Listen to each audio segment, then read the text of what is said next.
આપણી સંસ્કૃતિ આપણને જીવતા તો શીખવે છે, મરતા પણ શીખવે છે. એવી રીતે મરો કે ફરીથી મરવાનું ન થાય. ફરીથી મરવું ન હોય તો ફરીથી જન્મવું ન પડે ને, તો જ ફરીથી ન મરાય ને. એટલે જન્મ મરણના ફેરા છૂટી જાય એનું નામ સનાતન ધર્મ કહેવાય.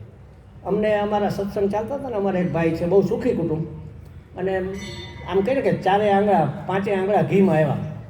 એટલે આવી વાત થાય ને તો કે સ્વામીજી એક વાત પૂછું તો આમાં શું વાંધો, જન્મમાં મજા છે આમાં તો. મેં કીધું આ તમારા પુણ્યના ફળ છે ને ત્યાં સુધી મજા છે. એક પાપનું પરિણામ આવ્યું ને મજા બધી ઉડીને હવા થઈ જશે. મનુષ્ય જન્મ કોઈ પણ જાતનો જન્મ જરાય સુખકારક નથી. ઊંધે માથે માના ગર્ભમાં લટકવું 9 મહિના, ત્યાં કંઈ બાગ બગીચા નથી. મળમૂત્રની થેલીઓની વચ્ચે આપણે રહેવાનું છે. જન્મ વખતે માતાને તો મૃત્યુ સામે દેખાય એટલી પીડા થાય, તો બાળકને થતી જશે ને. આ તો સારું છે, ભગવાન અપોહનમ બધું ભૂલાવી દે છે, નહીંતર તો આપણને આ જીવવા જેવું જીવન ન લાગે. અને ગમે એને પૂછો ને કેમ છે, અરે બહુ મજામાં, તમે બુકિંગ કરો એની યાર થોડી વાર, પછી ધીમે ધીમે કે બધું સારું છે પણ બસ આવી ગયું. અને પછી જુઓ લિસ્ટ લાંબુ નીકળે, આની આ તકલીફ છે ને, પાડોશીની આ તકલીફ છે ને, અમારે વહુ તો સારી છે પણ નાની વહુ જરાક આવી છે ને, ફલાણું આમ છે ને, અમારા ઘરના આમ છે ને, અમારા ભાઈઓ આમ છે ને, અમારા પાડોશી આમ છે ને, અમારા પાર્ટનર આમ. એક પણ જગ્યાએ મને સુખ દેખાતું નથી. આપણે તો સુખ સ્વરૂપ છીએ. શાસ્ત્ર કહે છે કે તું સુખ સ્વરૂપ છે, આનંદ સ્વરૂપ છે. સ્વરૂપ એટલે શું કે એમાં એના સિવાય બીજું કાંઈ ન હોય, એને સ્વરૂપ કહેવાય. જેમ કે સોનું છે એ સ્વરૂપ છે, અને હાર છે એ રૂપ છે. હવે 5 તોલાનો હાર ક્યાં શોભે? મારી દીકરીના ગળામાં શોભે, મારી પુત્રવધૂના ગળામાં શોભે, મારી ગ્રહલક્ષ્મીના ગળામાં શોભે. અરે પેલા દુકાનદારને ત્યાં મેનિક્યુ પેલું પૂતળું હોય ને એના ગળામાંય શોભે.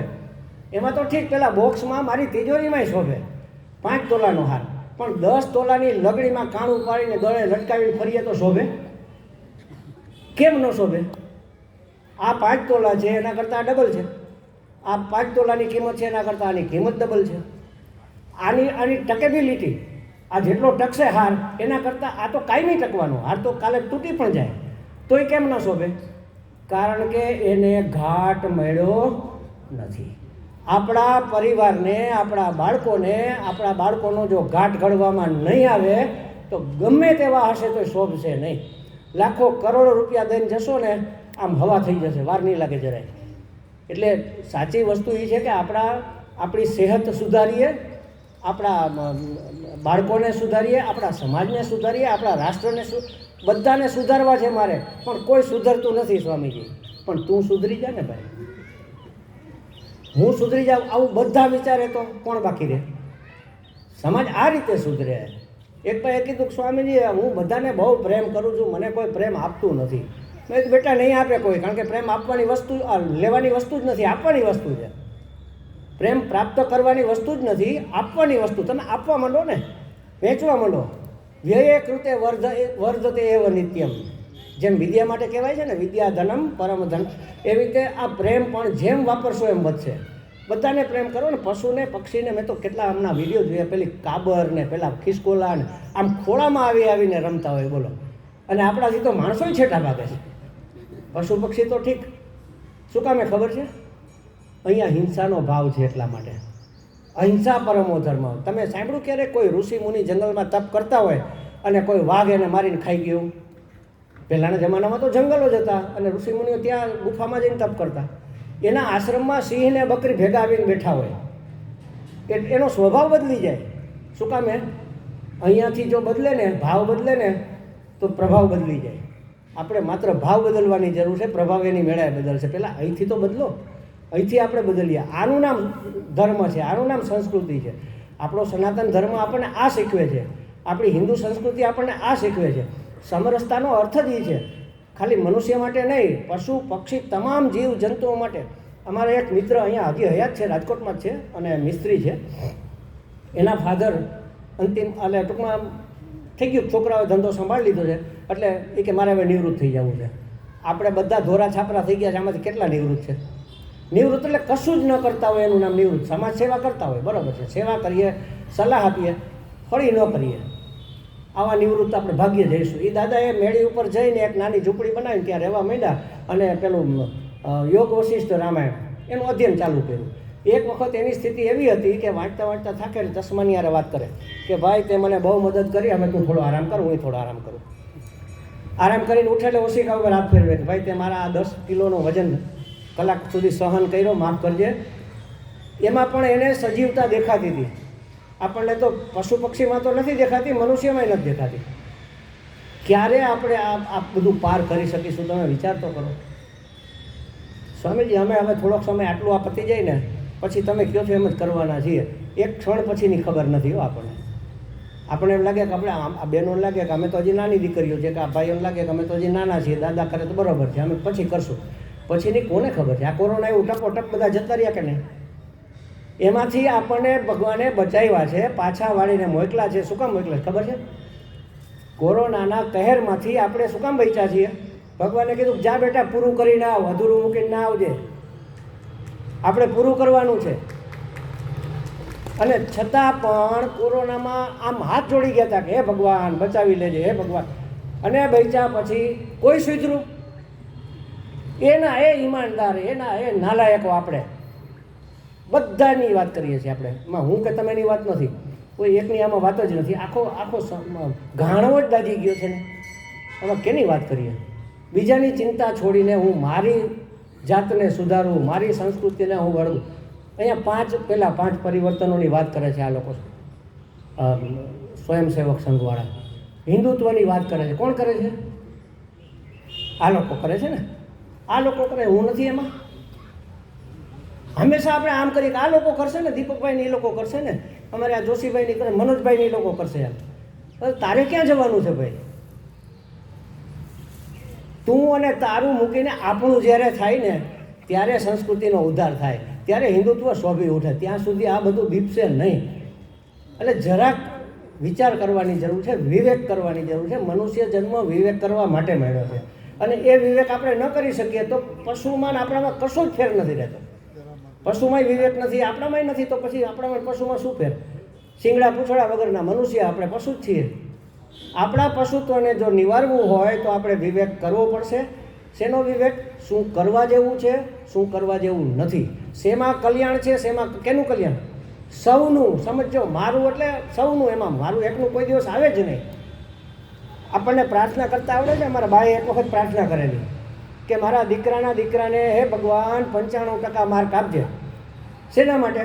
મેડિકલ સ્ટોરમાં એડમિશન મળે એટલા માટે. ગયા વર્ષે 92-93% એટકું હતું, આ વખતે બહુ તો 1-2% વધે તો 95% આપજે.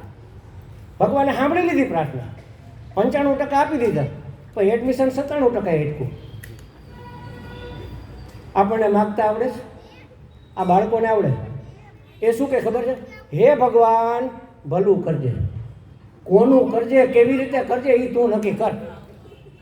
આમાં કાંઈ બાકી રહ્યું? આ એક શબ્દમાં હે ભગવાન ભલું કરજે. મારું તારું તેનું કશું જ નહીં. આમ કરજે તેમ કરજે કશું જ નહીં. હે ભગવાન ભલું કરજે, હે ભગવાન કલ્યાણ કરજે. આનાથી મોટી પ્રાર્થના બીજી કઈ હોય? જ્યારે હું ને મારું આવે છે ને ત્યારે બહુ મોટો રોગ શરૂ થઈ જાય છે. આ ટીબી ને કેન્સર તો એના કરતાં બહુ નાના છે. આખો સમાજ સડી જાય છે. હું ને મારું આવે ને ત્યાં આખો સમાજ. અને હું સડી જાઉં, મારો પરિવાર બગડે, મારો પરિવાર બગડે, મારો સમાજ બગડે, મારો સમાજ બગડે તો મારું રાષ્ટ્ર બગડે. તો કે દિવસે આપણે વિશ્વગુરુ બનીએ? શક્ય જ નથી ને આ બધી વસ્તુઓ. એટલે અહીંયા ફેરફાર કરવાની જરૂર છે. બસ માત્ર વિચારોમાં ફેરફાર કરીએ, વિવેક કરીએ. વિચાર બદલશે તો વાણી બદલશે, વાણી બદલશે તો વ્યવહાર બદલશે. એટલે જે વિચારતો નથી, જે બોલતો નથી, જે કંઈ કરતો નથી એ મરી ગયેલો હોય છે. આપણે મરી ગયેલા નથી, આપણે મૃત પામેલા નથી. અને જો આપણે કાંઈ ન કરતા હોય, જો આપણે કાંઈ ન બોલતા હોય, જો આપણે કાંઈ ન વિચારતા હોય તો આપણે મરદા સમાન છીએ. આપણે મરદા સમાન થવું નથી. કંઈક વિચારવાનું શરૂ કરો, ધીમે ધીમે એ વાણીમાં આવશે. વાણીમાં આવશે તો ધીમે ધીમે વર્તનમાં આવશે. તમારામાં આવશે ને સામેવાળામાં આવશે. જેની પાસે જે હોય એ આપો. સમજણ છે એ સમજણ આપો, સલાહ છે એ આ બધા અનુભવી દીપકભાઈને બધો જમાનો ખાધેલા માણસો, એની પાસેથી આપણે કાંઈક તો શીખીએ. એમને પૂછીએ, એના મોઢામાં હાથ નાખીને બોલાવીએ કે દીપકભાઈ આમાં શું કરી શકાય, તમે જરાક રસ્તો તો બતાવો. 5 જણાને પૂછીએ, જે યોગ્ય લાગે એ કરીએ. આવી રીતે ધીમે ધીમે ધીમે ધીમે આપણી સંસ્કૃતિ સુધરશે. એના વગર આ જે સડો બેસી ગયો છે,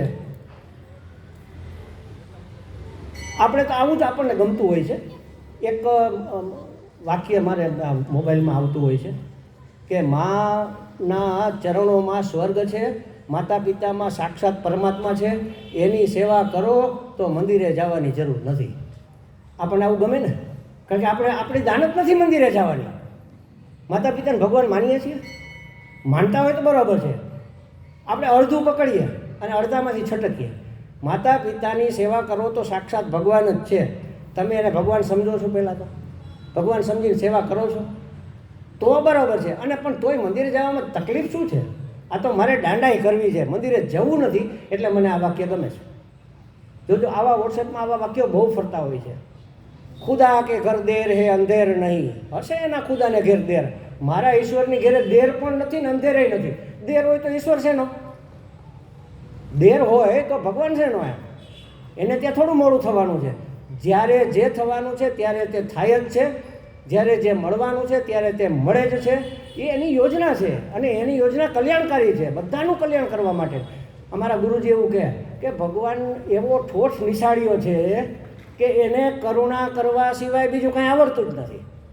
હવે તમે વિચાર કરો, જેને કરુણા સિવાય બીજું કાંઈ આવડતું ન હોય, કૃપા કરવા સિવાય બીજું કાંઈ આવડતું ન હોય, તો એનું દરેક કાર્ય કૃપા હોય કે નહીં?